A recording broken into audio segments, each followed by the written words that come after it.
All right. Good evening, everybody. We are back with another Phins Forecast show. We have hopefully a special guest coming on tonight. Oh, we sure do. Yeah, we sure do. We do. There he is. So he's backstage right now. I'm going to give him a little introduction for you. Look, Philly Phins fan, we are honored to have one of the most respected and influential voices in Dolphins media joining us tonight. Let's go. This is awesome. He's built a massive community through his deep analysis, passion, and dedication to the Miami Dolphins. He breaks down every play, every decision, everything that matters to Miami Dolphins football. If you bleed aqua and orange, you already know his name. And when he's not diving deep into Dolphins football, he's taking over the gaming world on his second channel, Bit Boys. So check that out. All right, fins up, everybody. Make some noise. Let's go. It's DouglieDoWrong. What's up, guys? What's up? There he is. We're having Hey, there he is. Look at that handsome fella. What's up, buddy? That's a great intro. I never had an intro like that. I appreciate that. Hey, only the best for the best, man.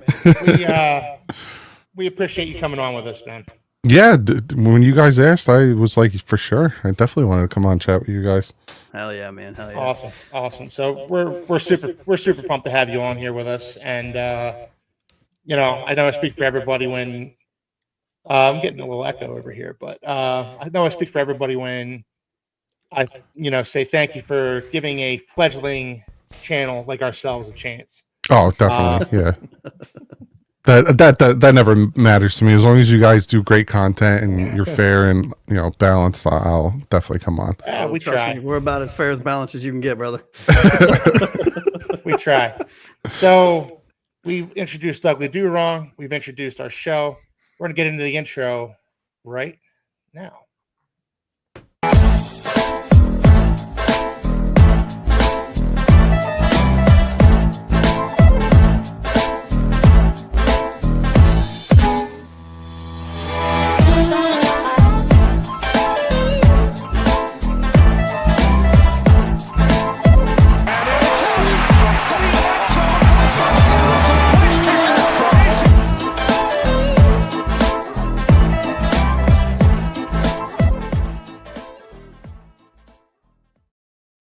All right. Good evening, everybody. We are back with another Phins Forecast show.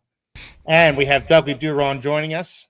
So awesome. I'm fanboying a little bit here. I watch the show all the time, man. Hell yeah, man. Hell yeah. I am a regular viewer, bud. Appreciate that. I'm just a guy. You're just the guy. The guy. So I know we all have some questions for DouglieDoWrong here tonight. We all came prepared for questions. I think we sent them over to you to kind of prep a little bit. So who wants to start?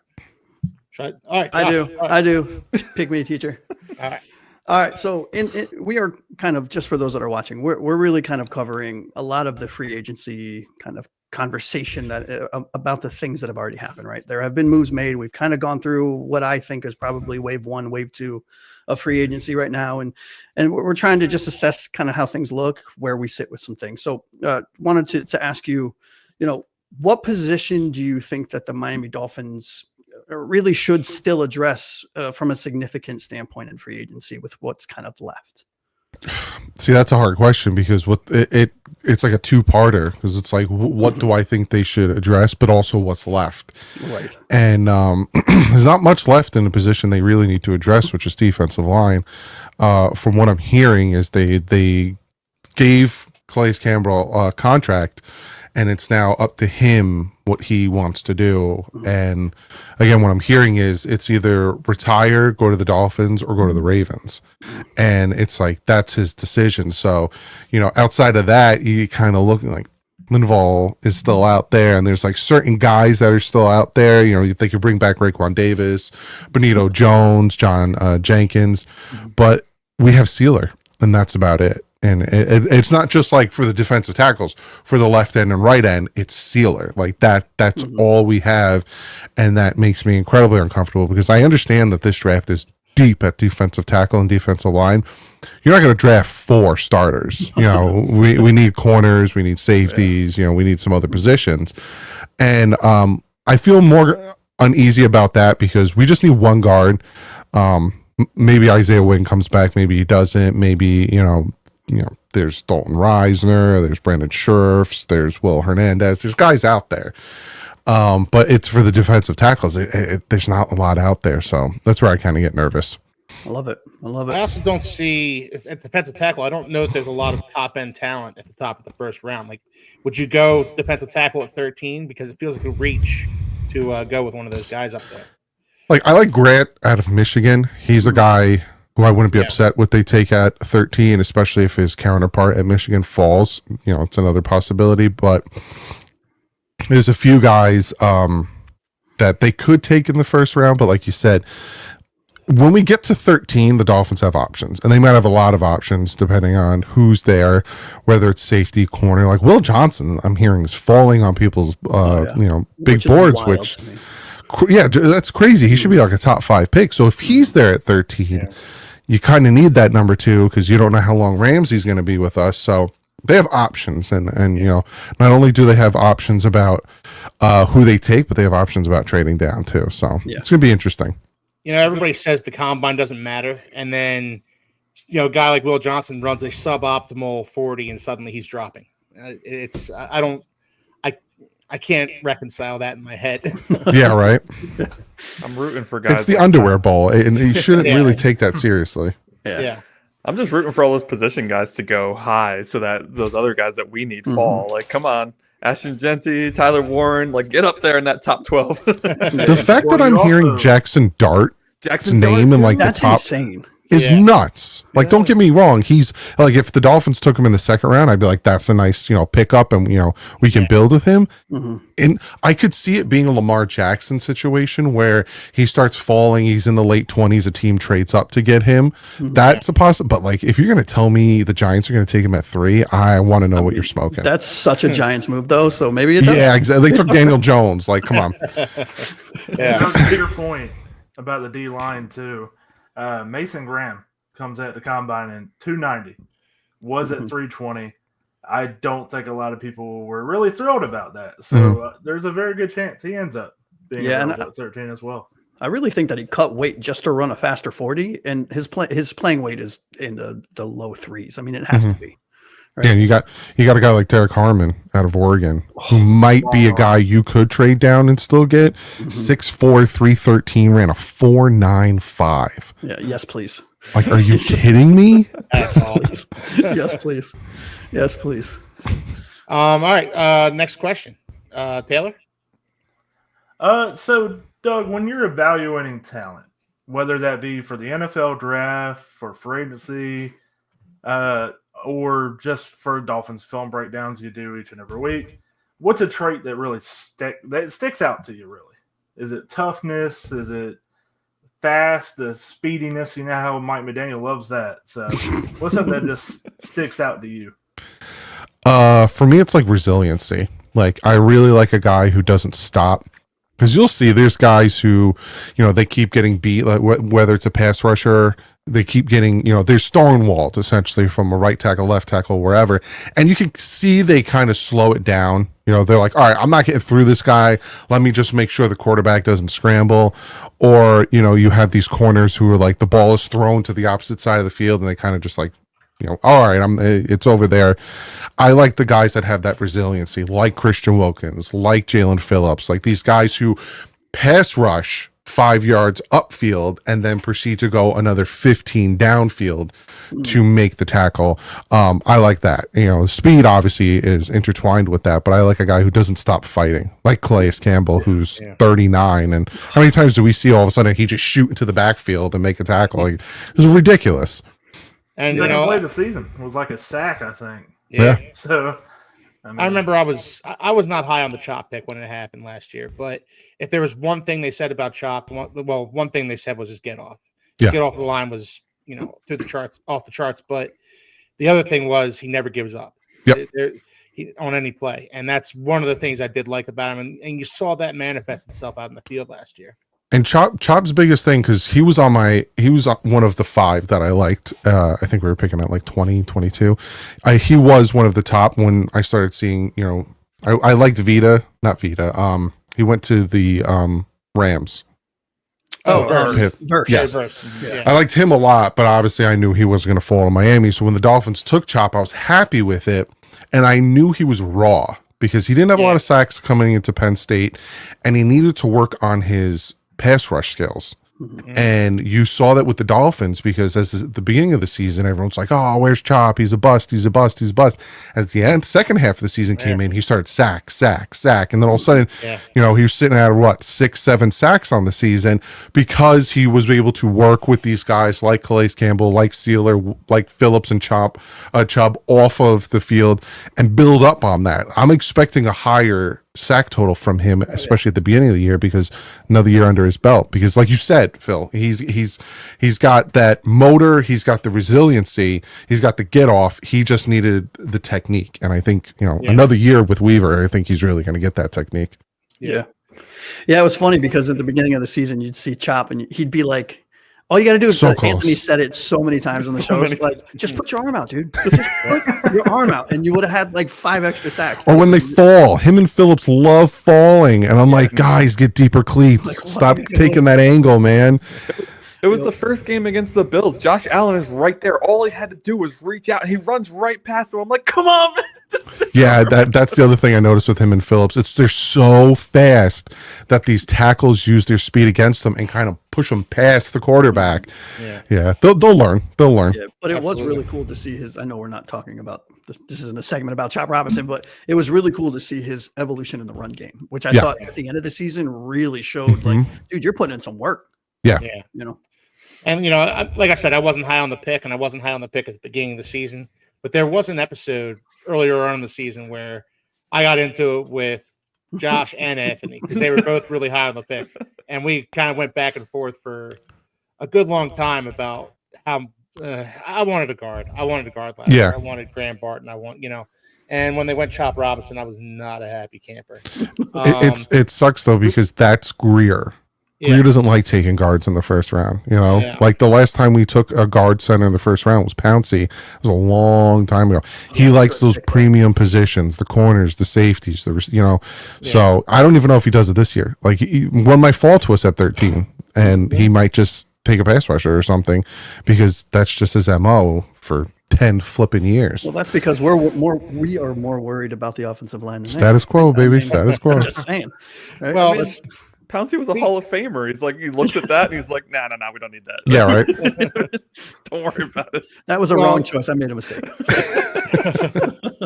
Well, speaking of offensive line, I am a big offensive line guy. If you've watched the show at all, you know that I am pretty much obsessed with the offensive line. And going into last season, I was, looking at Robert Jones and Liam Eichenberg starting guards. I was just, I was beside myself, man. I was mortified. Good old and I watched your show yesterday, Dougie, and you said the offensive line scares the crap out of you. I think was the term that you used, and I'm right there with you, man. I am right there with you. I think we're all right there with you. So, with that being said, they signed James Daniels to be one of the guards. They're retaining Patrick Paul, they're retaining Austin Jackson,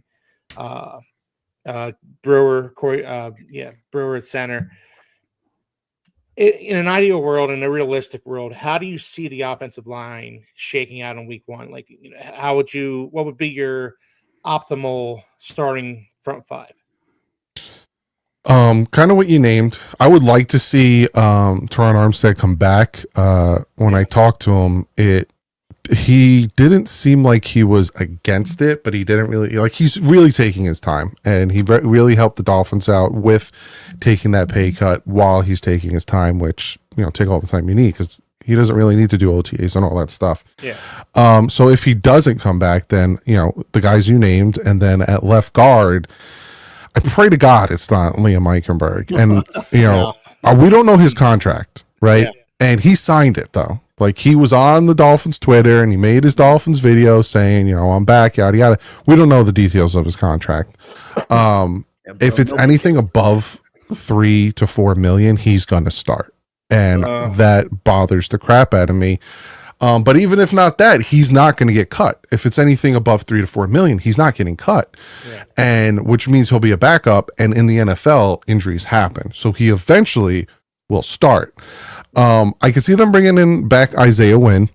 I've noticed that a lot of these guards that I do like the Dalton Reisner, the Will Hernandez, all those guys are taking their time to sign with teams. And then you have the draft. And there are some really good guards that I like that will be available in the second round. Like I said, don't hold your breath that Greer's going to take a guard at 13. Don't even hold your breath that Greer will trade down and take a guard. He doesn't like taking interior offensive linemen in the first round. He took Austin Jackson. He took Laramie Tunsil. He doesn't like taking interiors. But in the second round, he did take Robert Hunt, which was, home run. So there are some guards, but it depends on, did they up their stock? Like Gray Zabel, like I love him, but yes, I do. I think he's a first rounder now. Yeah, exactly. And Savini, I think that's how you say his name, Savini. Yeah, Arizona, 6'4", 324. He ran a 4.95. Like he's a huge, massive, fast man, and that'd be perfect for the zone run scheme. Second round. So that might be your guy at left guard. If not, hopefully it's a vet. Yeah. But it's I'm the a big depth fan of- that scares me. like Greg Van Roten. I think he'd be like a perfect stopgap. Well, he went back with the Giants. So Oh, he did? Oh, yeah. shoot. and Risner, you mentioned Risner. He probably won't come to Miami because him and Butch Berry, our offensive line coach, they do not have a great history with one another. They're not. They're not big fans of one Slim another. pickings. Yeah.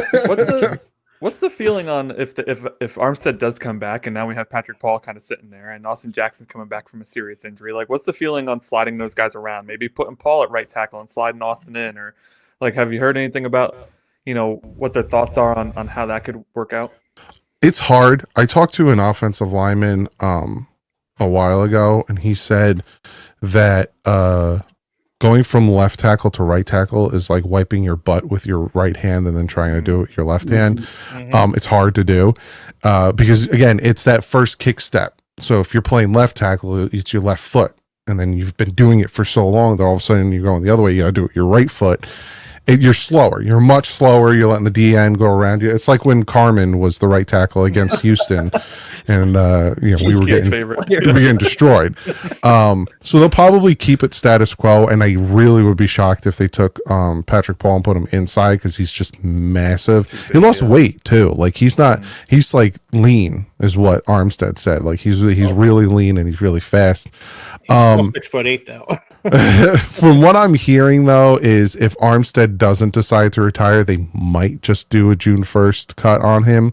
That sucks. Which, sucks because I like him. He followed me on Twitter, so unlike Bradley Chubb, who blocked you. Yeah, I don't get it. I said nothing bad about the man, and he blocked me. I don't get it.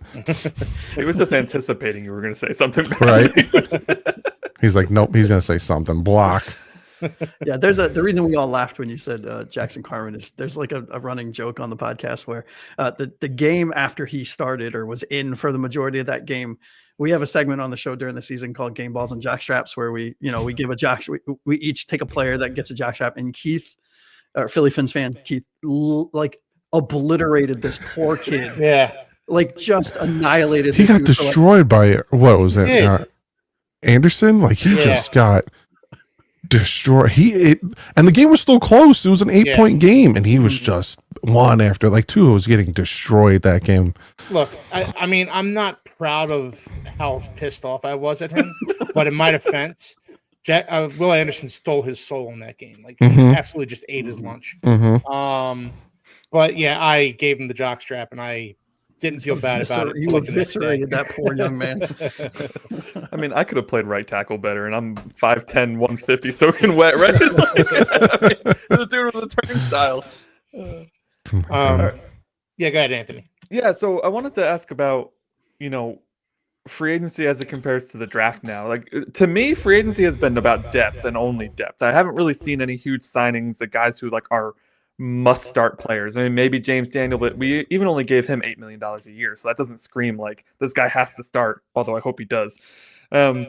So, like, has anything changed for our draft, or are we just kind of putting the chips all in on the draft and hoping that, you know, we get the pieces we need to build a championship contender? I think with the addition of Willie Gay Jr., linebacker, it seems like a stretch at 13, which breaks my heart because Yeah. Jahad Campbell's number one for me. My God. Even with the injury update that we got recently, I'm still taking Jahad Campbell because it wasn't in his legs, so he could still move the way he's been moving. He's going to be dangerous. Like, he might be the next Ray Lewis, and I'm pretty sure we all would love that on this team. But outside of that, no, yeah, it hasn't changed. They added some solid pieces in free agency at safety, Fatu Melifanu, which I will never say that name wrong now, just like I got Noah Igbenogany when we drafted him. He's not a bad safety, but he's injury prone. Then you got Ashton Davis, who is a thumper, but he kind of struggles in coverage. Like, we added guys that could start, but they have problems. And, we all added these guys for 1 year. So no, nothing really changed. Like, if Will Johnson's there, they'll probably take him. The decision between the safeties is going to be interesting. I'm a Nick Emanwari guy, really like him. You're 6'3", 220, and you run a 4.38. Please join my team. Like, I would absolutely love that. But then you have Starks as well, who has like the fundamental aspect to it. Then you got pass rusher. They could add a pass rusher, defensive lineman, but like I said, interior offensive line would be shocked if they draft one. But I have a list here of people that I would love to add. I like Emanwari too, but I'm wondering if he isn't a bit redundant with the safeties they've already brought in. He seems like more of an in the box kind of guy, like an extra linebacker type of guy, and with the addition of like Ashton Davis, with the addition of Melifonwu, it seems like Malachi Starks might be a better fit for what the Dolphins are lacking in the safety. Yeah, he's got the technique. It would be a good combination with the Ashton Davis, who's a thumping safety / linebacker.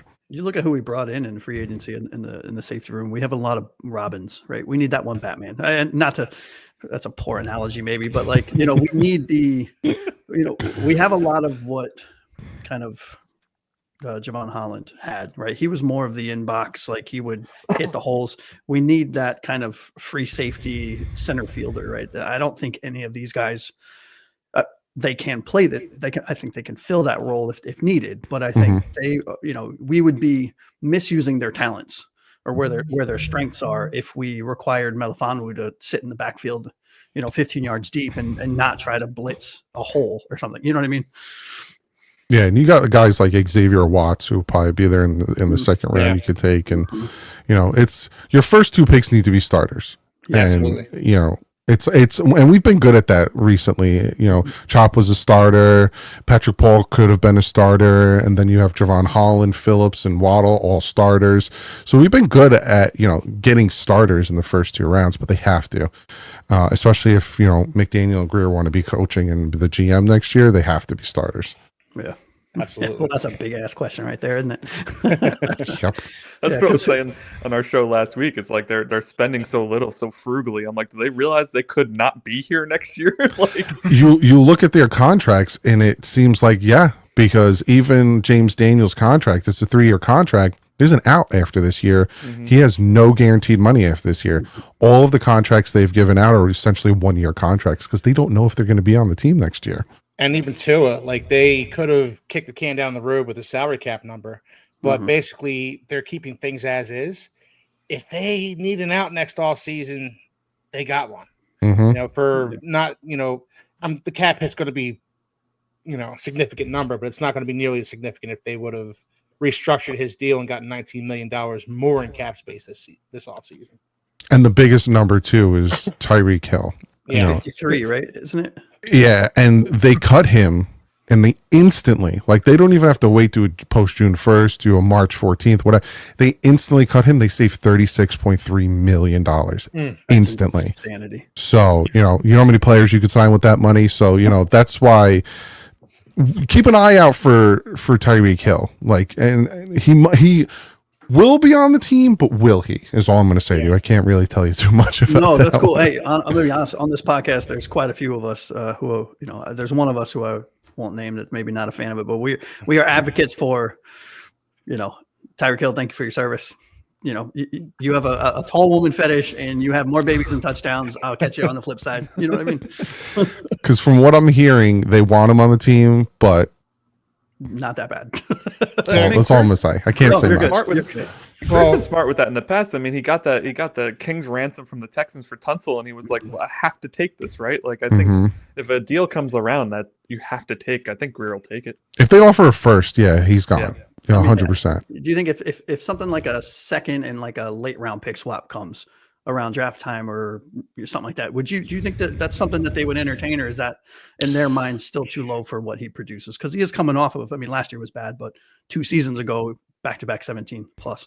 If it's like, so for the second round, it's like the 13th, 14th pick, or like around our second round pick, probably. Yeah. I could see that being the thing, a second and whatever, because he also had the wrist surgery. So it's like, his price isn't going to be as high as it normally was. And he had the off year, and he has the off the field issues where some teams are like, probably like, I don't feel like dealing with it. But then you'll have teams like the Raiders, like Washington, like the Bears. Apparently there's like a rumor going around that the Bears might be interested in him with Caleb Williams.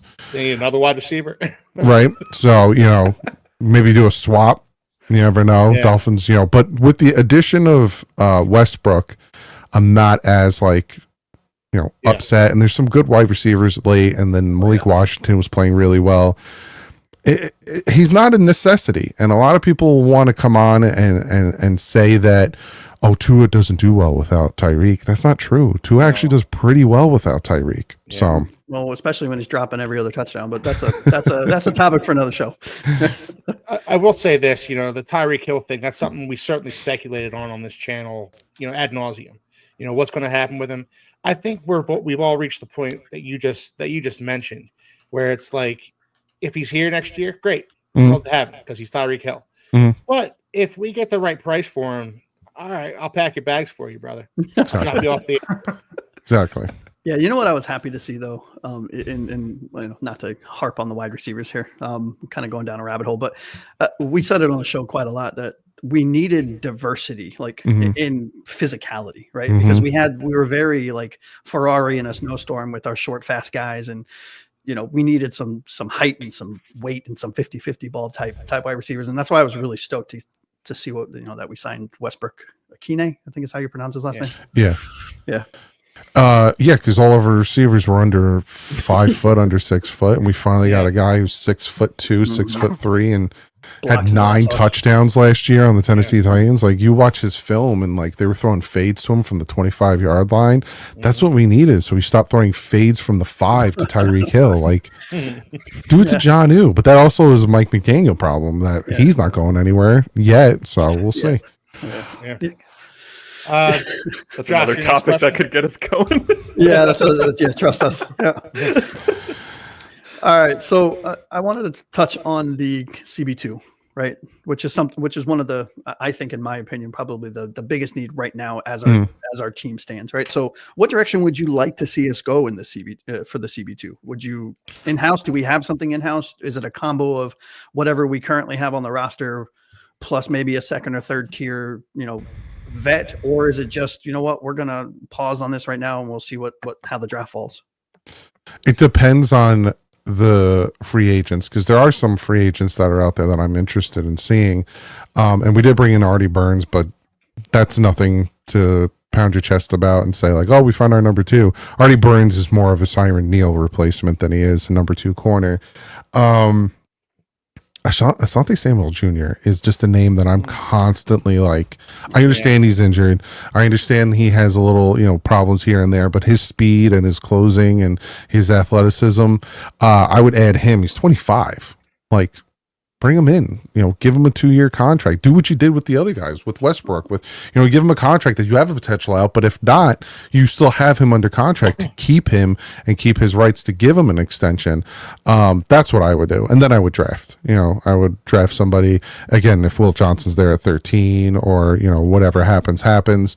But they need to address corner. They need to add somebody, whether it's a Rasul Douglas or a Mike Hilton or one of these vets that can plug in and instantly help us, because Rasul Douglas had a bad year last year, but before that he was a really good corner. He got traded to the Packers, so that's my guy. If it's not Asante Samuel Jr., I would add Rasul Douglas, especially because you're going up against the Buffalo Bills and he could definitely help us in that situation. Unless he's another plant like Poyer, then I don't want any part of him.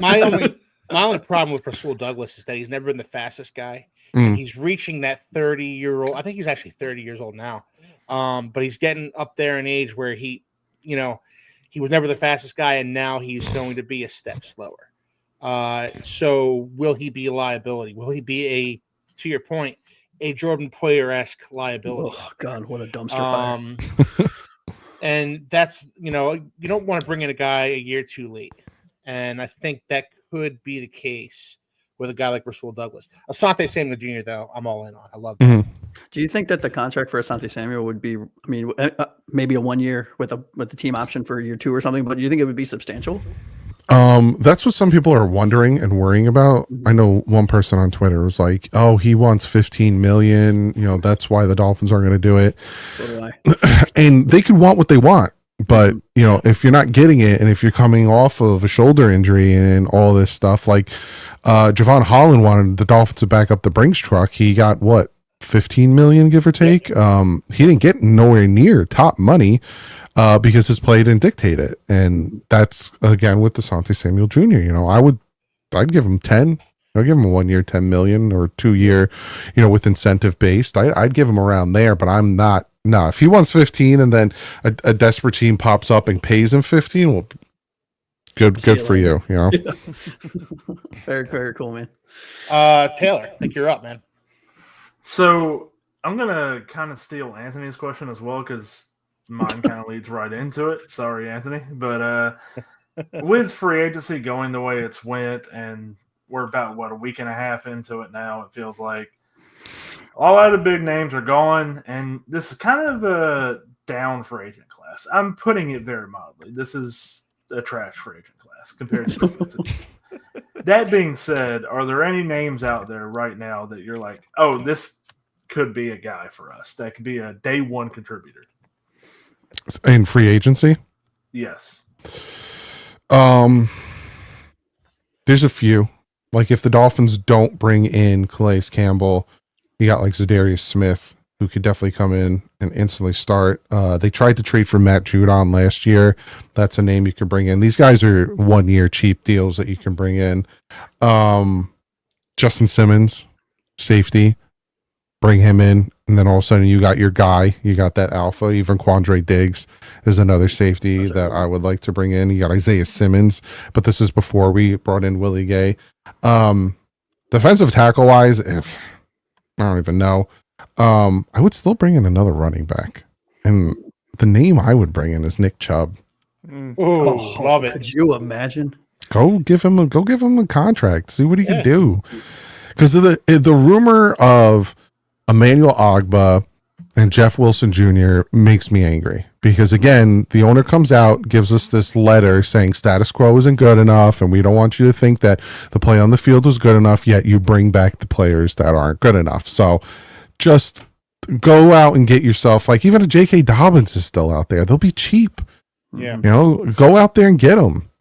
That's what I would do. That's what this team is. That running back room is missing, right? Is that I need 3 yards. I'm going to hand it to this dude, and he's going to push the pile and fall forward. And they might not, because Alexander Madison is that guy. I think it was like 23 of 26. Short downage. He's converted. So they hear us and they realize the problem, but it's like they're like, we could do this, but we're going to do this. Like, we hear you, and we have 2 options. This is what you want. this isn't what you want, but it'll answer the option. We're going to do that one. Like, we'll shut you up, but it's not what you want. It's like telling us, we have ice cream at home, and you know what I'm saying? Or, we got video games at home and stuff, and it's like knockoff Temu stuff. It's just, I got it upstairs. Assassin's Creed Shadow. Yeah, exactly. Yeah. I get that Alexander Madison signing. That doesn't inspire much, in any of us, but it could turn out to be a good signing. Could turn out to be a solid signing. But I love Nick Chubb. Bringing in Nick Chubb would just. He's still out there. A lot of these guys. And are they going to wait till after the draft, which is a possibility? Yeah. Last year, a lot of good players got signed after the draft, and some got cut. So, there still is time, but I just the slow playing of it makes me uneasy. Yeah. About that, right? The slow playing, right? While we're on that topic. So it seems like the and Anthony, please stop me if I'm stealing your thunder here, because I haven't seen your questions, but like, it seems like this front office set their price at every position and just shotgun that price out to every free agent in that position room and said, who wants it? Right. We're not going to budge, right? We're not going to, well, maybe we'll go up by, a year on the contract on the tail end or something. But do you think that was intentional, or do you think that was more timid, them being timid because of the uncertainty at what could happen with them? I think it was a combination of things. I think they were trying something different, which are you really? Because you kind of did the same thing last year. They were trying to go in a different direction, and they also didn't have money, and they don't want to stronghold themselves with doing Tua's contract, with doing Austin Jackson's contract. Like, that's what they've been doing. Like, they did it with Tyreek, they did it with Jalen Ramsey, they did it with Teron Armstead before, and Bradley Chubb, where they kind of kicked the can down the road and it kind of hurt them. So they were in a situation they were in this year. I think it's a combination of that, and also, like you said, they don't know the future. They don't know their own future. So, they don't even know if they will be with the organization come. They start 2-6. I will be shocked if they're both not fired. Like, Ross has to do something because he's losing the fan base. He's lost a big portion of it, and he's starting to lose more of them if things keep going the way they have. Well, he'll never lose me because I'm a glutton for punishment. Remember when we had Philbin and somebody hired the plane to fly over the stadium and that was amazing. Yeah. Look, I mean, I'm pushing 40. I've been a Dolphins fan my entire life. I'm sinking with the ship. Right? Yeah, exactly. Same here. South Florida team, not everybody is, right?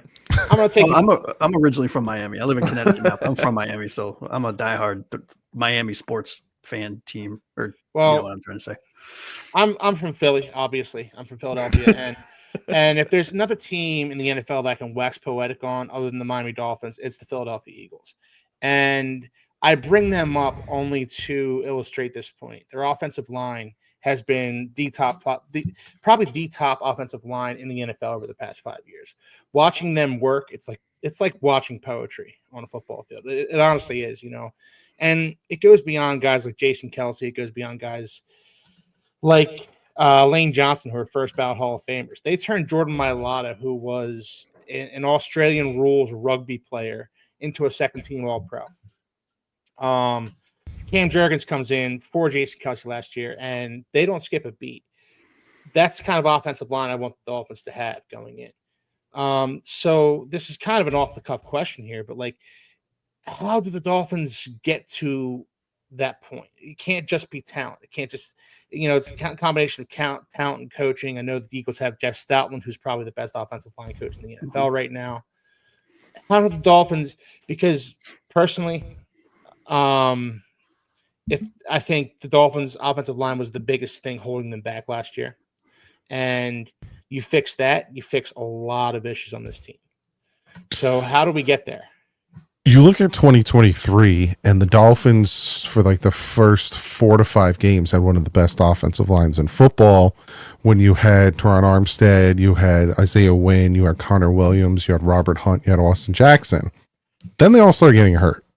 Connor Williams got hurt, then Isaiah Wynn got hurt, then, they came back, they got hurt again.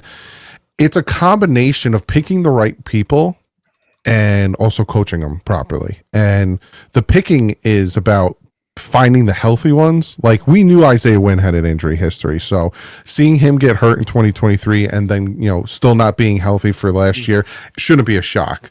Teron Armstead, injury history. You know, the man, I don't think he's ever played a full season. Last year might have been the first time he played as much as he did. All of these guys had injury histories, and we were sitting here hoping and praying that all 5 of them can stay on the field at the same time. You look at the Eagles, they all predominantly stayed healthy for a good 99% of the season.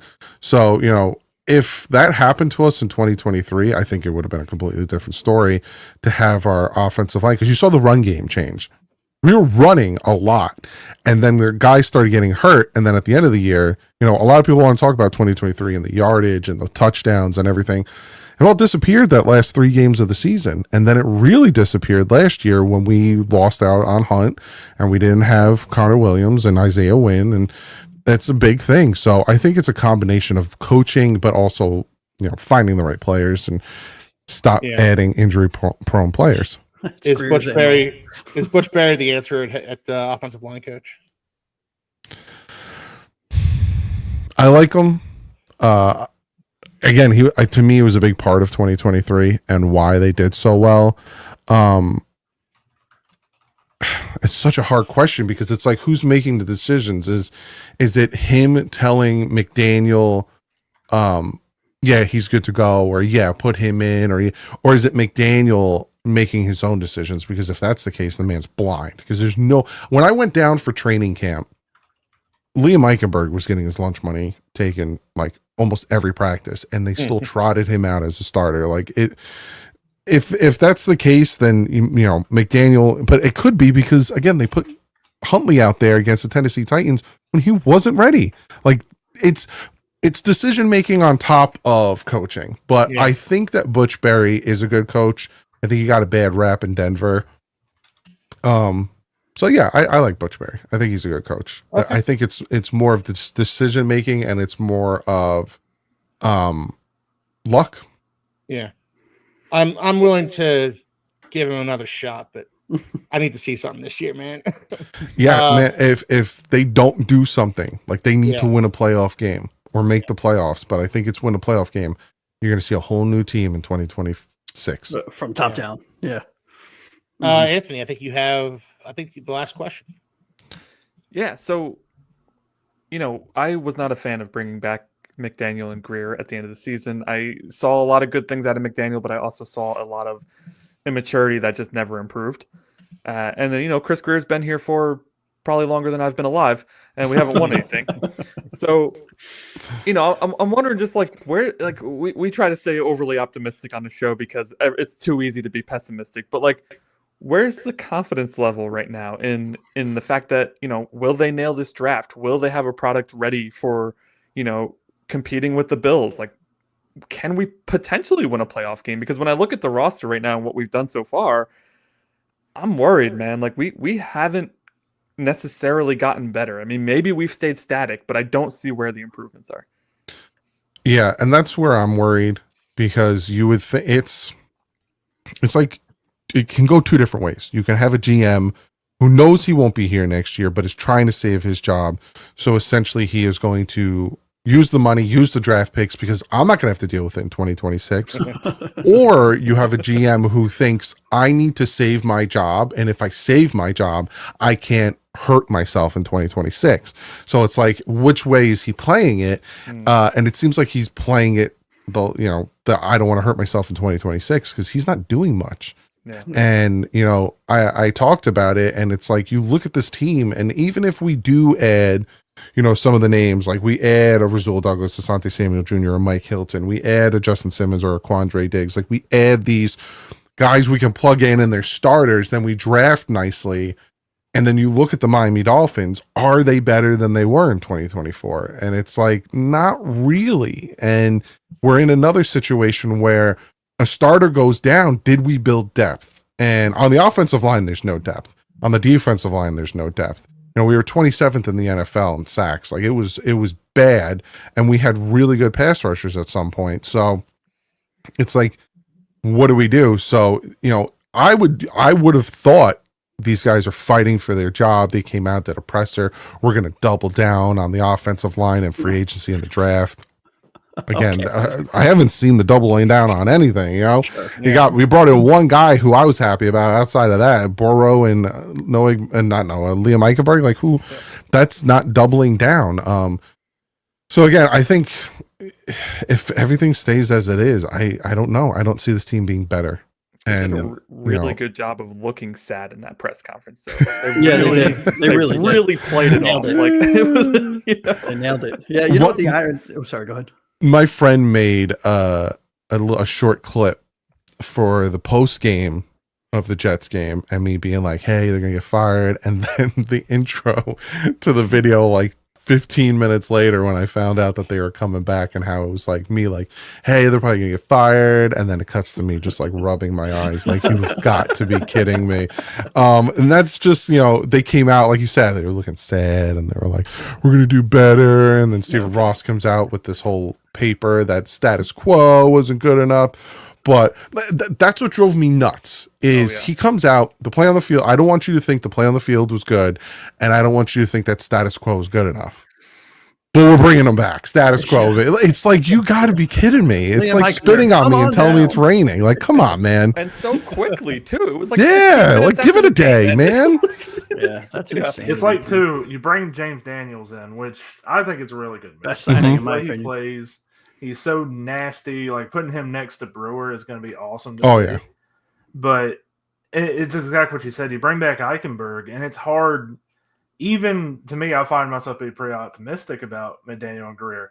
But it's hard to do that because you're going like, yeah, I get all the stuff that you could say about Eichenberg. He can be versatile. He could be depth, whatever. But optically, you just can't make that move. You can't do it. Yeah. No, and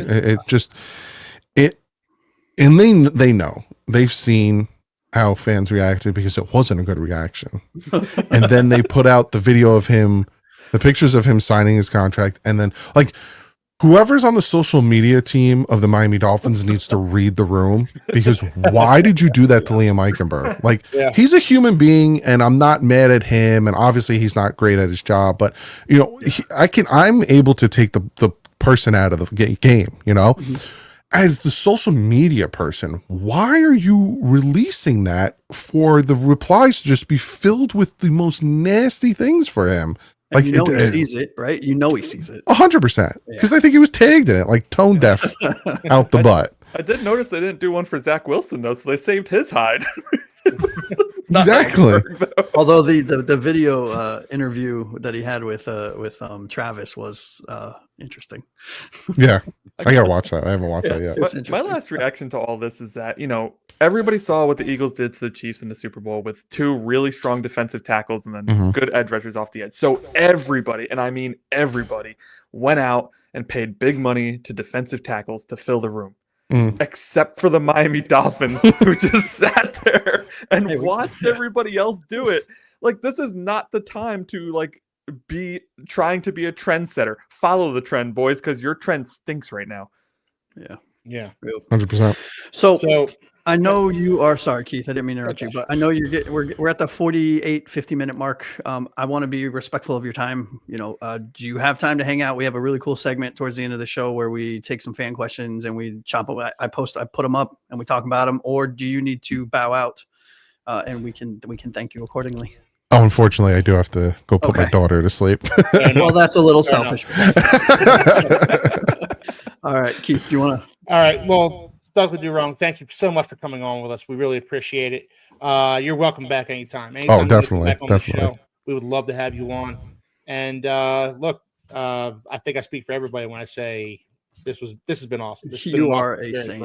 Thank you so much, buddy. Thank you so much for joining the show. Whenever you guys want me, hit me up, and I will definitely be on again. You got it. DouglieDoWrong. Appreciate it, man. There he is. Thank you, sir. All right. That was awesome. That was cool. That was really cool. All right. So we're gonna move on to Tales from the Takes from deep end. Yeah. You want to do first, or take from? You want to do a little bit of news first, and then we'll jump. Let's do a little bit of news. All right. A little news. So, let's see. Signings. First and foremost, the Dolphins signed Artie Burns to a 1-year contract. He was drafted by the Steelers. Yeah, he was drafted by the Steelers. He was actually a first-round pick of the Steelers, if memory serves me correctly. He was, And 25th overall. yeah, and he was. I remember in his rookie season, he got into Mike Tomlin's doghouse like immediately, and never truly made it out of there. So he's a guy with some talent. He's 29 years old, so he's a little up there in age. I guess I'll throw this to you, Josh. How do you see this? Honestly, what do you think about this signing? Yeah, this is a camp body, in my opinion. Right? If I'm being honest, this is. I know.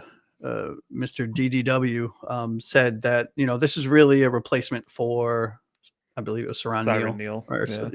Yeah. And sure, I mean, he's 11 year veteran, right? He's over that 30-year hump. When I saw the name reminded me of what he used to be, and so I got a little bit excited. But then when I watched and kind of took a step back, I mean, cool. I personally don't want to start anywhere in the secondary. If he's a special team contributor, great, right? Yeah. But I really do think that this is more of a camp body, right? So whoever we draft, maybe if we make another signing like Asante Samuel Jr. or Rasul Douglas, maybe they'll battle it out, and whoever makes the 53 makes the 53. But yeah, I'm not overly excited about this. You guys have any thoughts on Artie Burns? This feels like a prove it opportunity. I mean, this could be a guy we see cut next week for all we know. I mean, this hasn't done anything since his rookie year. Really, I mean, he's been just a guy. Yeah, that's basically what he has been, and first round pick, and that's basically what he's been living off of. In my opinion. Next, I'm going to move on to the Dolphins brought in a new punter, guys. Oh, yes. Brought in a new punter from the Tennessee Titans, Ryan Stonehouse. Now, I'm going to give you guys my thoughts on this real quick. I'm cautiously optimistic, but hey, look, my only thing is, if he doesn't hold the ball as well as Jake Bailey did for Jason Sanders, this move was not worth it to me. Because Jason Sanders finally found his groove again last year. And it's a fair statement. And Jake Bailey was a major reason for that. So I just don't want – I would sacrifice yards on the punts to make sure that Jason Sanders remains as reliable as he has been, especially last season. He was automatic last year. It was awesome. Well, here's the question, Keith. Yeah. You're sacrificing yards on the punt. Is this the 2023 Dolphins offense or the 2024 Dolphins offense? Well, therein lies the problem, Taylor. I don't know. I don't know, but I see what you're saying. I don't want Jason Sanders to progress, because there was a time when Jason Sanders would go out there for a 40, 45-yard kick, and we would be sweating. We would be sweating. We would be, whereas last year he goes out for a 40, 45-yard kick, and I'm thinking, that's an automatic 3 right there. And by and large, I was right about that. So, Anthony, what are your thoughts on this Ryan Stonehouse signing? Yeah, I think it was a good, swift pickup, but I don't necessarily think it means he's starting right away. I think, if you're looking at their side-by-side stats, which is punter stats, yay. Jake Bailey has a higher percentage of kicks inside the 20, amazingly enough. He can't boot it as far, but he seems to have better placement. Whereas Stonehouse has like almost a 5 yards per average better distance. So you kind of have to figure out what you need more of, I think, at this point. And I wouldn't be surprised to see a competition there. Yeah. Taylor, what do you think? I think this is I don't want to exaggerate and say a massive upgrade, but this is an upgrade at the position. It really is. I don't know if you guys got into it with Doug about, adding Stonehouse, because I was having some internet issues, but I'll tell you what, man, this is a move that for all this stuff, it's like, oh, is it static? Is this Dolphins 2025 team around what it was in 2024? this and the Daniels move, and probably the Westbrook move, are the three that I'm like, okay, we might have something at least with these signings. Yeah. Yeah. Josh, what do you think?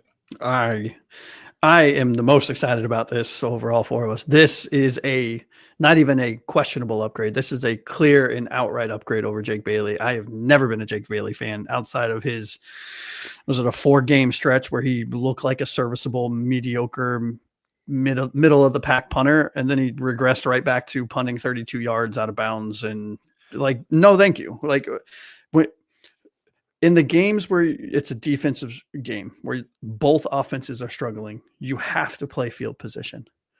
And and we were in a few of those, if you guys remember. Oh yeah. Even with our quarterback situation, which was shocking. And, Jake Bailey, we're on the 30 or the 35 and Jake Bailey punts it to the 42. Like, come on. The Stonehouse has a cannon for a leg. Again, to Anthony's point, the only problem is because of that cannon, he sucks, in air quotes, at dropping it with inside the 10-yard line, which I will happily sacrifice if it means getting out of our half of the field, right? Which from our 45, when Jake Bailey was punting, it was a 50-50 shot to stay in our half of the 50, right? Yeah. Go ahead, Anthony. Sorry, I was just gonna say, like if this is actually a competition, which we don't know yet, because we have no idea what's going on there, and Jake Bailey wins, we're gonna have some lookouts for Josh over there on bridges. Well, that crow is gonna taste horrible, fellas, if that's the case. Well, one thing that does play in Stonehouse's favor is the Dolphins' new special teams coach. Where'd he come from? Tennessee. Yep. So I think he probably will end up being the new punter for the Miami Dolphins next season. Again, I have mixed feelings on it. I want to see how Jason Sanders kicks first. I look at it this way. I don't think it could be I don't think it can be any worse from a punter standpoint. I think, to your point, Keith, let's see, how he holds, right? And Yeah. I think Sanders is a seasoned enough veteran and a very good kicker, in my opinion, if it's not right, he'll fix it. Right. I hope so. Kickers are weird. They're weird, man. They're creatures of habit. You one little thing is off about them, and suddenly their whole routine is, But look, we'll see how this plays out. Don't want to spend too much time on the Dolphins punter. Hey, we spent a good amount of time. Pat McAfee would be proud. Yeah, on the special teams. Apologies to Pat McAfee. Sorry about that.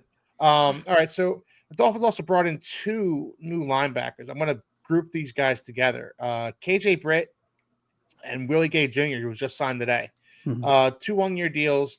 Willie Gay Jr. obviously was on a couple of the Chiefs Super Bowl winning teams. Played a largely anonymous season with New Orleans last year. And then KJ Britt, a veteran, bounced around a little bit, been with Tampa Bay, hasn't started a ton of games, started 11 games for them last year, though. What are your guys' thoughts on this new duo of linebackers? Taylor, I'll start with you. I'm a fan of this move. Well, both moves, actually. I don't think either of them are clear-cut starters, nobody that necessarily moves the needle. But what we've been talking about the whole episode about a lack of depth at various positions, linebacker looks pretty good overall, at least depth-wise. You are missing, you got Jordan Brooks, right? Yeah. But other than that, you are missing that person that's a clear-cut starter. Yeah. There, that somebody like Jahad Campbell would be awesome. But other than that, I'm very happy with the depth on linebacker. Do you think that maybe the KJ Britt and Willie Gay signings maybe takes them out of the Jahad Campbell sweepstakes here? I hope it doesn't, because I'm right there with a lot of people that Jahad Campbell is an absolute stud, and I would not be upset at all if he goes with Dolphins at 13. Okay. I'm right there with you. I think that there are more pressing needs is the only thing. And I know, Josh, you're especially a huge fan of Jahad Campbell. God, yes, I sure am. But I think that there are more pressing needs at 13, especially with the signing of Willie Gay and KJ Britt. Now we have enough depth to sustain us. And we don't need Jihad Campbell, so it feels like a luxury pick. What are your thoughts on that, Josh? Yeah, Willie Gay Jr. I'm honestly, genuinely not too familiar with. So okay, cool. He was good for the Chiefs. He was Yeah. good on as a rotational linebacker on a Super Bowl winning team. Yeah. So cool. That's great depth, right? As long as it's not intended to be a starter, right? But I think KJ Britt, I was high on. I'm using that term very lightly, right? I think he slides into that Anthony Walker role, right? So we lost Anthony Walker. KJ Britt steps right in, fills that role. Maybe a 40-50% snap count kind of guy, like that. He's a bigger body, right? Good at stuff in the run. Like, that's great. That's what we need, right? We have Terrell Dotson, who I think is capable of being a starter, right? But in an ideal situation, Dotson's your number 3, KJ is your number 4, other guy is your number 5, right? And then and that's why Jihad Campbell's still really high on my list. I understand, Keith, your logic where it is a luxury pick because we do have some depth, but I think Jihad Campbell is, to Doug's point earlier, he's got potential to be Ray Lewis-esque type, Patrick Queen-esque. You put him next in our starting linebacker core, you have a player that can drop in coverage, that's 6'3 plus, runs a sub 4 540, and sideline to sideline tackler. Yeah, and has over 12 or 13 sacks, right? So you're getting a full, three down, 4 down type player as a starter on a young rookie contract that can grow into this offense. I understand. I am with you. I know that seems now like a luxury pick, but to me, that is the type of luxury pick you make when you can bring that kind of potential in the building, right? Okay. Yeah. Yeah. No, I certainly understand where you're coming from. And again, I should reiterate this point. I love Jihad Camp. I think he's going to be awesome in the NFL. It kind of sucks that every time there is one of these stud linebackers, these guys are just blue chip type linebackers, it doesn't seem like it's on the menu for the Dolphins. That was kind of how it went with Roquan Smith when he came out. I wanted him so bad. Yeah, so did I. And Patrick Queen, and guys come out of the, and even like Jack Campbell, who went way earlier than I thought he was going to go to the Detroit Lions. He was a guy I wanted the Dolphins to draft, and we missed out on him because linebacker simply wasn't on the menu for the Dolphins that offseason. Anthony, what are your thoughts on these two guys? Yeah, good depth pieces. I think we rotate this position a lot. These guys, Anthony Walker and Dotson played a ton last year, just rotating that number 2 spot. So I think it's good to have some guys with good experience that can rotate in. You don't have to worry about them missing their assignment. That's the hope, at least when you sign veterans, right? It's like at least mentally they will be there, even if their physicality isn't, what you need it to be. On the Jihad Campbell side of things, I always think back when I think about this in positions that you don't need necessarily. Okay, but like if you didn't need Ray Lewis and you took a position of need and you passed on Ray Lewis, does that make it right? Like, I think you take, if they think, let's say, that Jihad Campbell could be as good as Ray Lewis, I don't think there's anything that should stop you from taking that player. And it doesn't matter what the player's name is. Insert player X, right? If you are convicted enough in a player to believe that he'll be a first ballot Hall of Famer, then I don't care what the mock drafts say or what your current roster says or any of that. Like, I think you should take that player. So if Campbell point. Right? If Campbell is at 13, if it comes to 13 and we're looking at the board and we're like, well, Campbell's there and we think he's going to be really good, but Tyler Booker's there as well and we need a guard.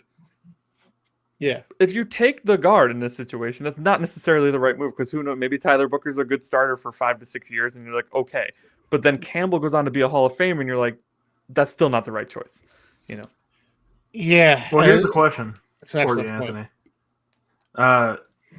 You said what you said about Jihad Campbell, like you don't pass on what you could see as a top tier talent, elite talent. I don't want to go to Hall of Fame worthy because I don't think that's necessarily fair to put on these prospects just yet. Yeah, I was but- speaking in hypotheticals only. yeah, it's hypotheticals. Yeah, exactly. But would you be fine with like taking a running back, for example? Because a lot of people talk about Ashton Jeanty. He is one of the most productive college football running backs of all time. Didn't expect you to go there, but Yeah, damn. no, Would but that that's be worth it's such a good question though. It And really I just- is. Yeah. That's so much harder because I do think Achane is legitimately good, and you Mhm. know could potentially be a top tier guy. But if Genty's like, I mean, if you're telling me we draft Genty, we're getting Derrick Henry or Saquon Barkley or you know, and enter name of really good running back who makes Marshawn Lynch. right? That's who it Marshawn reminds Lynch, me of. Yeah. right? Like if you're telling me that's that guy.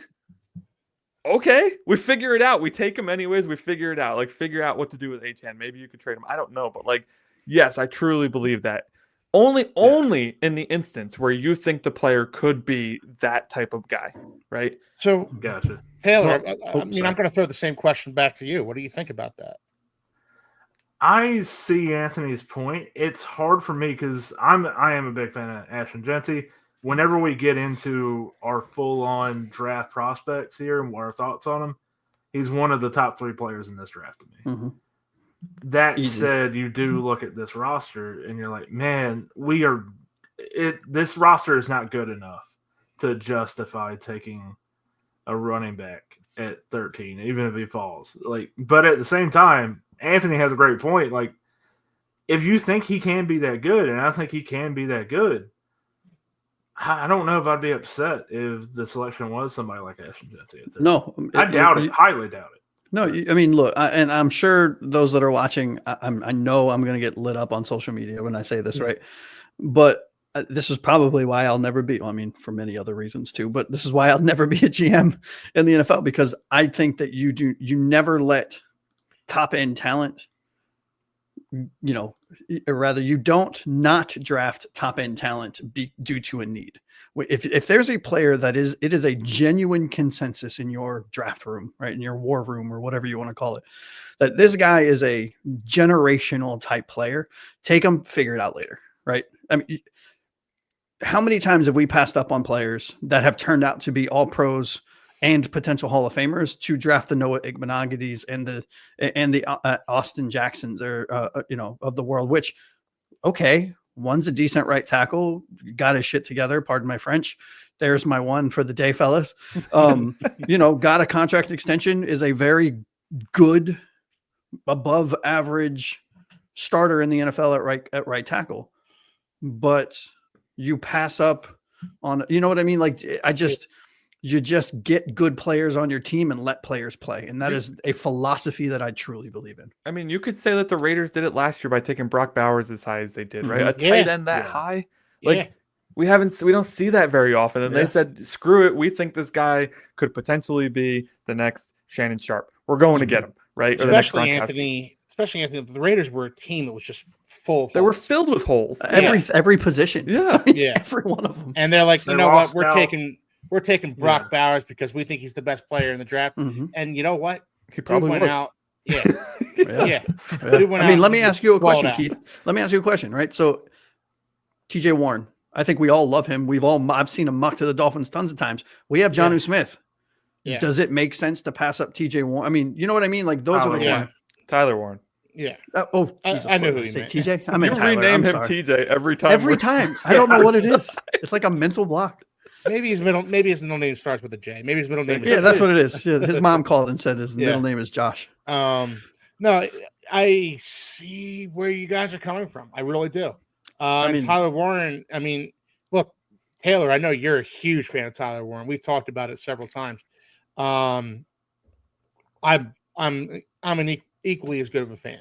And he's also Penn State. And I love Penn State, you know, football. And dude, I think he's going to be a great pro.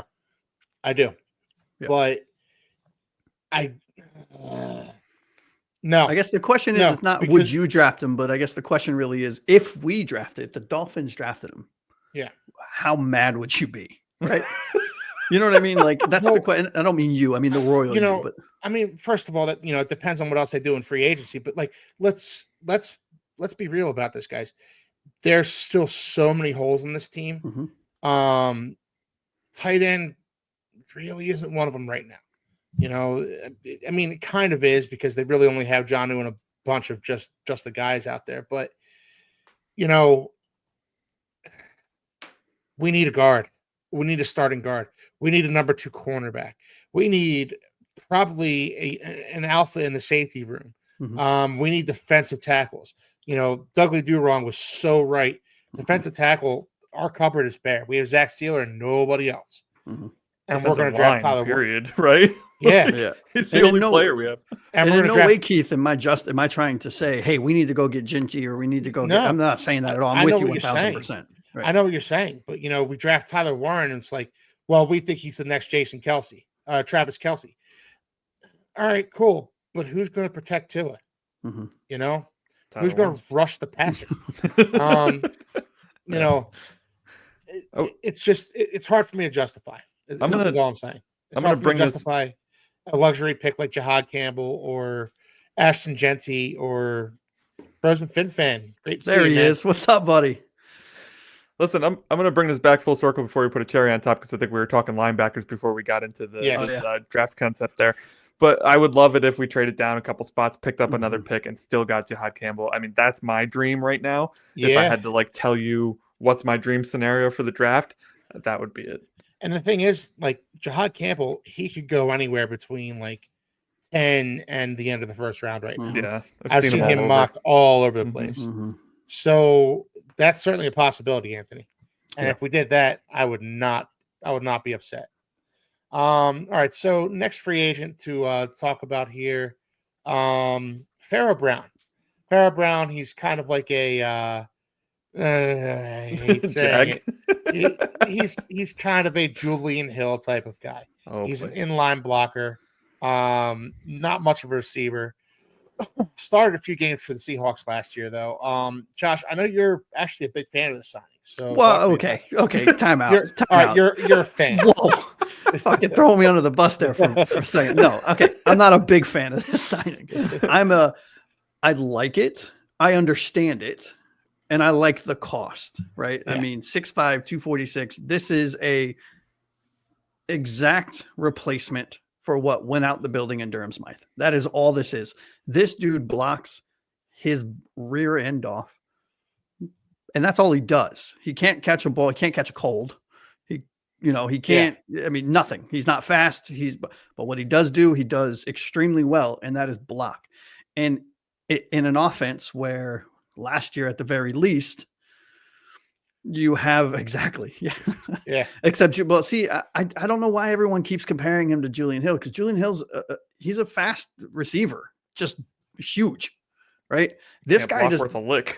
Right. This guy is like a skinny lineman, in my opinion. Right. I mean, he's a slim down lineman at the tight end position. So when you're running 8 protection sets, this is your guy. It's not Jonnu Smith. It's not Jillian Hill. And I said Jillian on purpose for those that are new to the show. It is a running joke.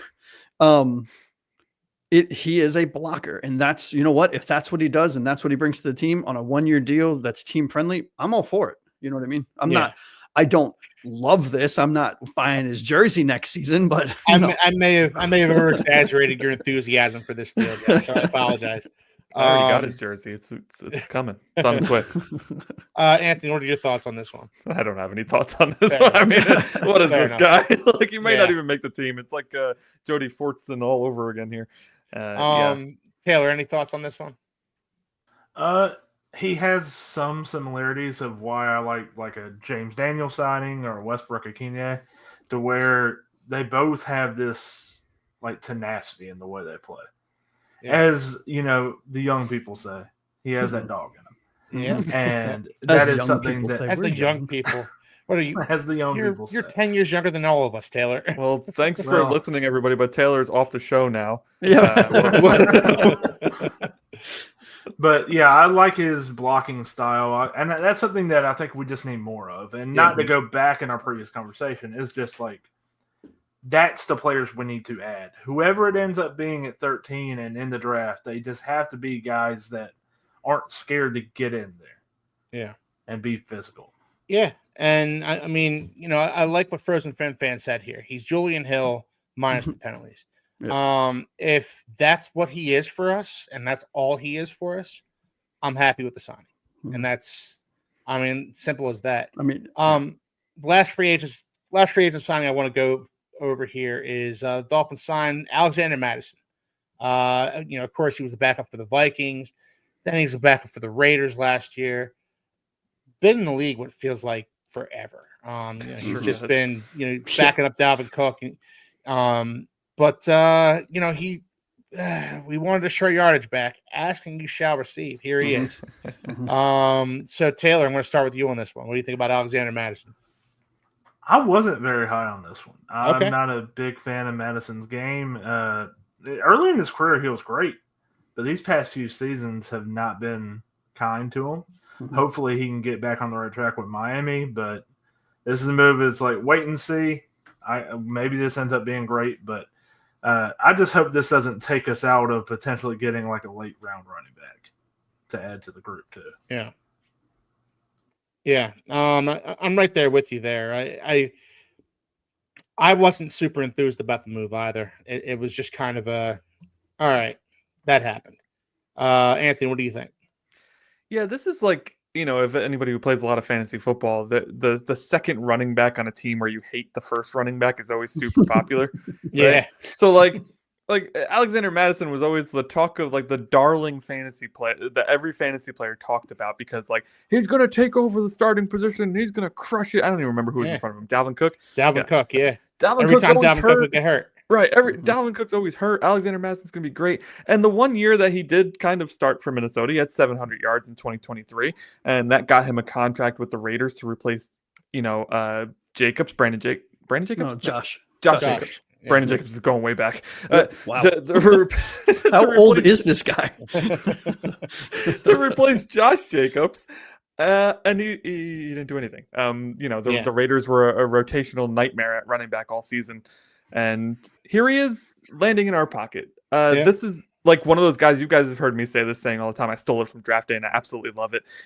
Looks like Tarzan, plays like Jane. That's Alexander Madison. And yes, he can probably run harder than any other running back we have on the roster right now. But that's not that hard. Our running backs don't run over people traditionally. I'm okay with the signing. I think that it's a good, to Josh's point before, like it's good to add somebody who's different than what we currently have to diversify the position a little bit. But to Taylor's point, I hope it doesn't mean that we're done with this position. And I certainly hope it doesn't mean that Jeff Wilson Jr. is coming back. No, but I will say this though. I mean, he doesn't offer much to the team, right? I agree with everyone on that. But what he does do well still, and he did it well last year. Last year, he was 24, I think I saw, of 26 or 23 of 26, something like that, on third, under 4 yards on third down to get the first, right? That's what we need, right? Much, yeah. Now, the argument can be made, well, the offensive line. So, we'll see what happens. But I mean, this is not a starter, right? This is not even a number 2 back. This just shouldn't be, for the love of God, shouldn't be. This is a camp body. This is a break glass in case of emergency. It's the fourth quarter. We're down 3. We're making a drive. We're going for it on fourth down. We need 2 yards. You put him in, you put Farrell Brown in, or whatever his name is, and then and you run the ball towards that side of the ball. I mean, that's what you do. That's what he's here for. That's what we're paying him. For us is a lot of money. For them is chump change to come in and do, right? Yeah. He's one of those guys where I was looked at like, if you need 2 yards, Alexander Madison will probably get you 2 yards. Mhm. If you need 5 yards, Alexander Madison will probably get you 2 yards. That's hilarious. That's kind of what he's always done. And to Anthony's point, he's one of those guys you roster on fantasy because like if Dalvin Cook gets hurt, this guy's going to be a stud, and he comes in and it's like, I mean, he's all right. Well, I'll tell you this. In 2000 and what was it? 2000? When did he start? 2023. He won me I think he won. Did he? A few games for me as like a RB3 Okay. kind of thing. Yeah, it was great. Anyways, a lot of catches last year. 36 catches for him last year. Yeah, and he's a number 3 running back. That's what he is. He's number 3 running back who masqueraded as number 2 in Minnesota for a few years. But he's going to be firmly behind Jalen Wright and Devon Achane in our depth chart, as well he should be. We'll bring him in on short yard situations, see how it goes. And I agree with you completely, Anthony. If this takes us out of the running back, so it's out of getting another running back in the building, I'm not a fan of the signing. Yeah. I love how we just swapped running backs. By the way, Mostert goes to the Raiders and Yeah. Madison comes Yeah. here. Like, Yeah. All right. So that's all the free agent signings, unless I'm missing somebody. I don't believe I am. I got I some know. good takes, fellas. I know the excited. Dolphins have offered Emmanuel Ogbah a contract. We re-signed Liam Eichenberg. I don't want to spend any time on that one. No, to thanks. Douglas' point on that, real quick, how are you going to say you're not status quo isn't good enough and then do all those moves? Yeah, I hear you. It's absurd. Yeah. It's that's it's wild. so true. So true.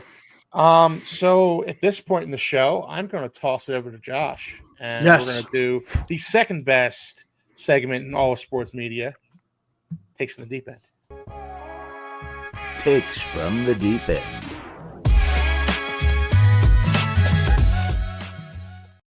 I actually shouldn't say second best. I should say first best, because we're not doing game balls. No, it's the second best. It It's doesn't the best matter. right But anyway, now. it's the Yeah. best right now. But hey, for those of you that aren't aware, this is Takes from the Deep End, right? This is a segment where we dive into bold predictions, wild opinions, and unexpected Dolphins takes that we get from our fan base.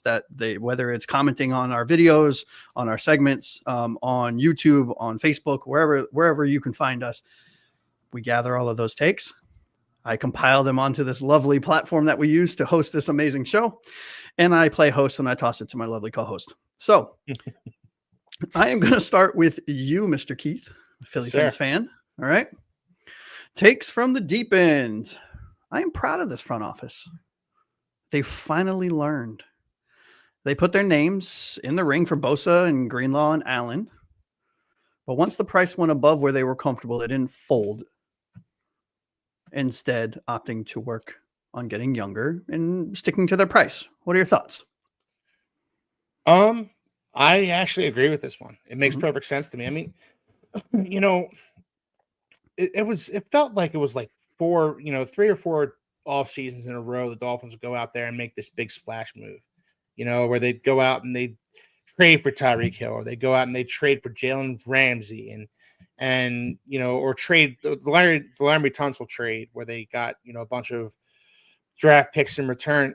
You can't win every offseason. I think the Dolphins front office went into this offseason with that mindset where it's like, we can't win every offseason.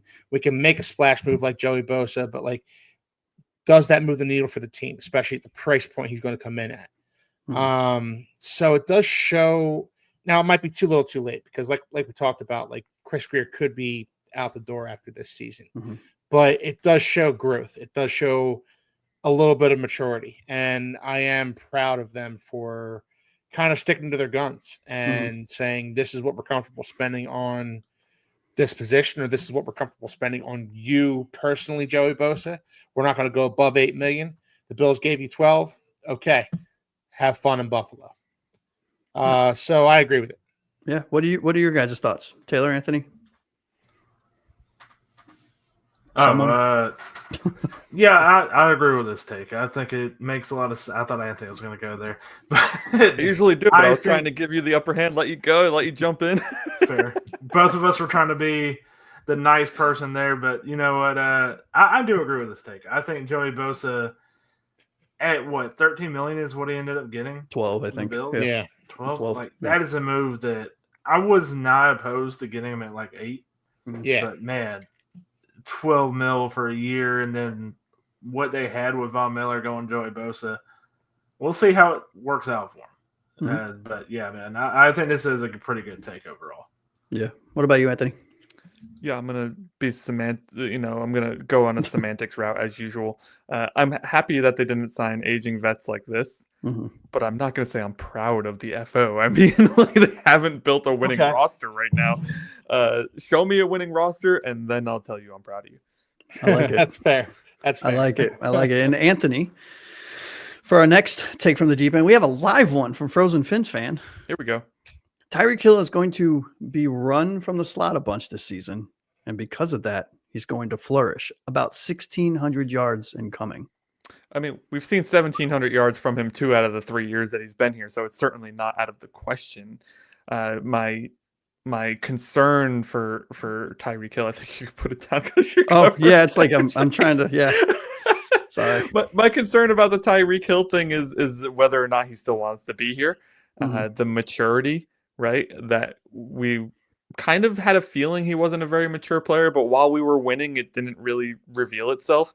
And then last year we have a losing season, and okay, here it comes, the curtains open. Here's the real me. I've been an alien in disguise the whole time.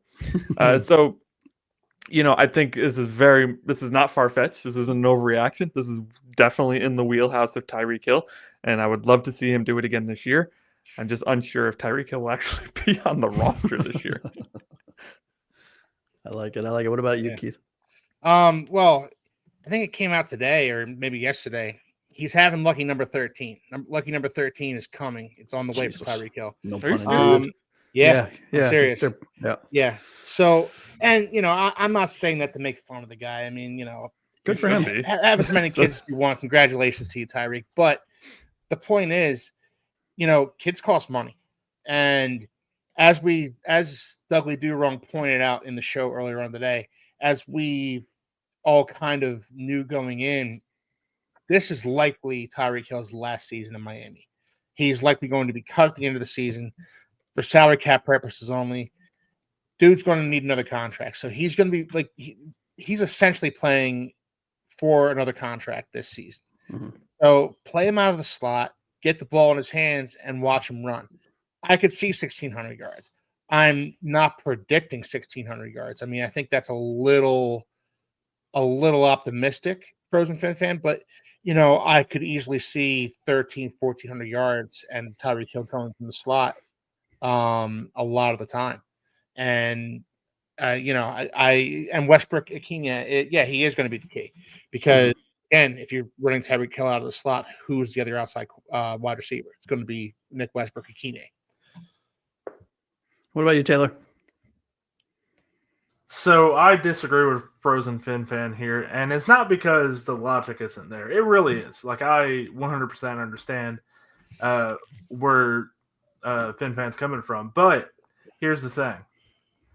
I have an agenda here on this podcast here, guys, and that is Devon Achane playing slot receiver more in 2025, and that's what I hope to see in 2025, 2026. Put him in the slot, let him play more wide receivers, get him the ball as a receiver, let Jalen Wright get a little more carries, and hopefully another guy who isn't Alexander Madison getting a lot of carries as well. Mm-hmm.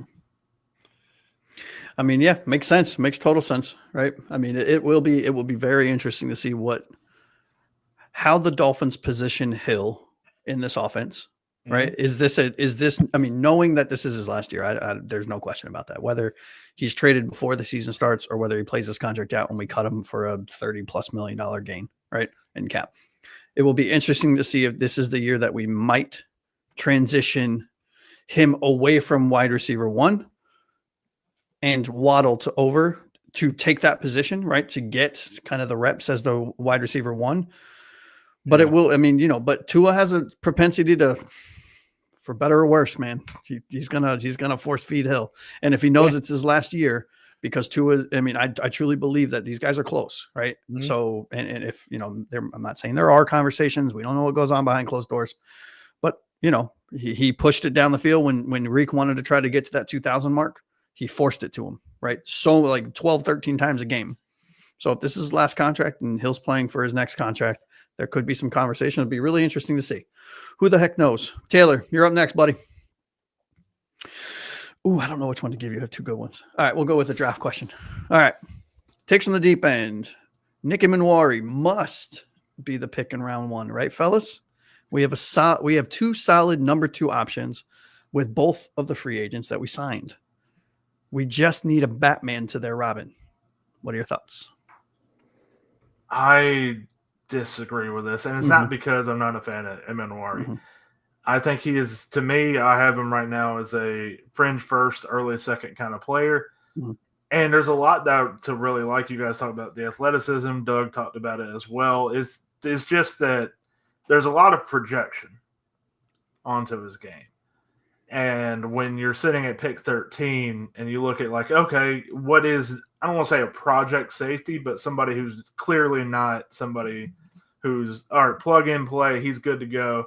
There's still some work to be done. I'd rather have somebody like a Malachi Starks if we're going to go safety there. But that's just me. All right. What about you, Keith? I agree with Taylor. I think Malachi. Yep. I think more so Malachi Starks is just a better fit for what the Okay. Dolphins are lacking. We talked about A better player or a better fit? I don't know that he's a better player. I actually like Nick Emmanwori, I think, more than Taylor. I think Nick Emmanwori is going to be a Stud. thumper. Yeah, he's going to be a thumper. He's, you don't run a 4.38 at his size, and that.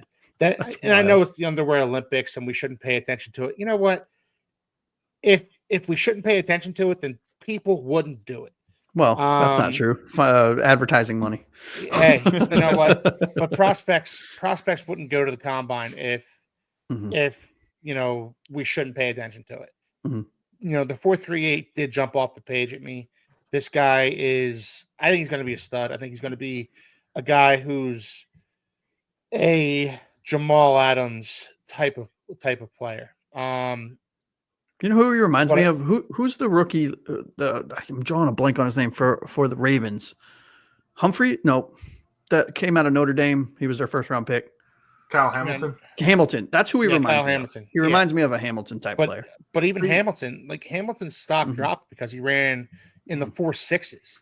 Yeah, I know. At Scary. the combine. So put that. Yeah. Yeah, exactly. So I like this guy a lot. I think he's going to be a real, quote unquote, a strong safety. What the Dolphins need is a free safety, and Malachi Starks more so fits that mold. Yep. Josh, it's funny you mentioned that. I got Starks. My NFL count for him is Kyle Hamilton. For Emmanwori, it's actually Cam Chancellor. Oh, I mean, Cam Chancellor. That's actually a better one. That's actually a better comp. Yeah. What about you, Anthony? I know you're not a draft guy. I don't have any comps. That's fair. That's fair. No, I mean, I've been learning more and more about these guys, obviously, as we get closer to the draft. And I don't think that he is the level of talent we were talking about before when we talked about like must draft guys at the position. Yes, he's big. Yes, he runs really fast. But he's also rising up a draft board because he does run really fast. And I like to see guys up the draft board because of what they did on the field already. Not because of the Underwear Olympics. Now, of course, we don't actually know if that's true, that guys rise up the boards because of that, because we have no insight into NFL draft boards. But to say, even beyond his abilities, to say we must draft somebody at 13 is wild, because we're going to have a lot of options. Depending who gets drafted ahead of us, like if 3 or 4 wide receivers, tight ends, quarterbacks, whatever, get drafted ahead of us, all these trench guys are going to get pushed down to us. And, maybe Mason Graham does fall to 13. We don't know. Like, how crazy would that be? And then we don't take him because it's Chris Greer. But, well, if he's there, I mean, I don't know. I don't know how he's not the pick. Yeah, how do we can't back that up. We had a question last week. I think it was last week or the week before. It was like, in a perfect scenario, if all of the best players that you feel are fits fall, what? And I remember saying, defensive tackle has to be the pick. If everything else is equal, defensive tackle must be the pick, because I feel like that and CB2 are our weakest positions. But yeah, good take, guys. All right, so we are coming at the hour 33 mark. How about we do one more for everyone? But I just won't pass it. It won't be a group call.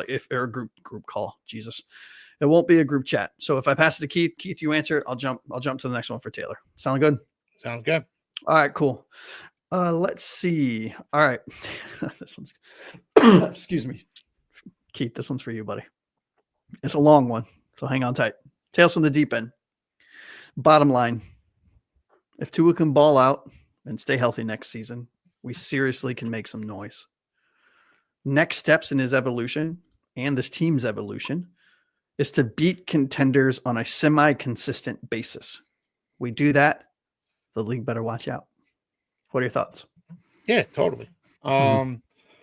Absolutely. But I'm going to beat this dead horse until it's good and truly dead, boys. Offensive guards. Offensive guards. No, Absolutely. You're right. Yeah. Look, part of the reason why the Dolphins have wilted in December and January against some of these better teams is these better teams have great defensive lines. And, the Bills have an Ed Oliver that can push around the Dolphins' offensive guards. And the Ravens have this guy or that guy. They've had Calais Campbell in the past. Mhm. This offensive line needs to hold up. If the offensive line holds up, then Tua's play will follow suit. Mhm. And I think the Dolphins can be dangerous. Fix the offensive line. Yeah. And they can be dangerous. I love Period. it. I love it. Scream it. Scream from the top of your roof, buddy. I always do, man. Nobody listens. Hey, we listen. We all agree. That's Hell true. yeah. All right. So I know we talked about the punter a little earlier. Anthony, I'm going to pass this one to you. I actually really like this just because of the name that the guy calls out. Right. Takes from the deep end. We just signed the best punter we've had since Reggie Roby. All right. Stonehouse is a beast and can kick the leather off the ball. # field position battle. What are your thoughts? Is there a question there? No, just I guess this person really, really likes the fact that we signed Stonehouse. I know we talked about him earlier, so maybe you don't have much to say about it. Yeah, no, I mean it's a really good signing, and Mm-hmm. I'm not as sold on the fact that he's automatically going to take Bailey's job as many fans might be. But listen, the dude has an average kick of over 50 yards last year, 53 the 2 years prior. That's insane. With a long of like 77, dude, what are you eating in the morning? Wasn't Jesus. that against us? Or am I making that up? Because I remember a punter boom, like destroying the ball. Launching it against us. Yeah, I don't know. I don't know, but yes, I do think that this is the best punter we've seen in a while. I'm trying not to forget how absolutely just annoyed I was with Jake Bailey last season, and like just trying to be objective about that. I remember in the preseason last year saying to myself, we should just sign Josh to punt because at least he can kick the ball further than 10 yards. Because that I can do. I'm a soccer player. I can boot the shit out of a ball. Bailey had an all-time epically bad preseason, which is crazy because you're a punter. Your job's the same in preseason as it is in a regular season. What are you doing? So, yeah, I mean, Keith made some valid points about the holder for Sanders, and that's certainly something that the team will take into consideration that many fans probably don't. But man, why did Tennessee cut him? Yeah, it seems stupid. Yeah. But Greer's getting real good at jumping on people's cuts, That's what I'm confused about, Anthony. I don't know why they cut him in the first place. Yeah. Well, they probably didn't want to. I think it was the end of his contract, right? And they need cap savings, right? And they have other positions, so they're probably just going to draft one. All right. Oh, I don't know which one of these to give you. All right, here's what we're going to do. I'm going to give Taylor this last one, and then time permitting, I'll pass a quick one to everyone, and then we can sign off. How's that sound? Sounds good. Excellent. All right, Taylor, you're up, buddy. This one's a little long, so I apologize. Takes from the deep end. I'm actually excited to see what Zach Wilson can do when/if Tua goes down, which we all kind of know he will probably at some point. This dude has all the physical tools you want in a quarterback, just needs to catch up mentally, which I truly believe that this coaching staff can accomplish. I don't think that he is a long-term starter, but is a great number 2 for our team. What are your thoughts? Yeah, like we were talking about last week, I am a fan of this signing. I agree with the faults of Zach Wilson. It's always been from the mental aspect of making the right decisions and throwing with accuracy consistently, and also not being scared to throw, which I would like to just bring up. Like, that's something Tua struggled with early in his career. Like, that's something Fitzpatrick had to tell him, be like, hey, man, sometimes you're going to have to throw into a tight window.